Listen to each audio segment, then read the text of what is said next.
These are our connections. So of course, our main use case here is that we want to validate transformations like ETLs, and we would like to validate the data as well between them.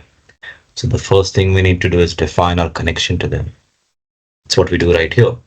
We pick up connectors from any of the systems that we would like to connect to. So again, depending on the project that you are working with, this could be multiple JDBC connections, maybe file connections, or perhaps BI connections as well if you're doing, say, BI validator use cases.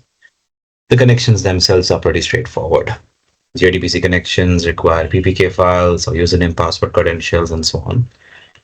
And if your team or project has opted for it, the application can integrate with CyberArk, HashiCorp, AWS Secrets Manager, Azure Dev Vault, and other such credential management services, which we can use for, say, managing your credentials. So it's pretty straightforward and it integrates with those systems, to be honest. So that's how we define our connection. If you're working with flat files or hierarchical files, just select where those are, define that connection, and you're good to go.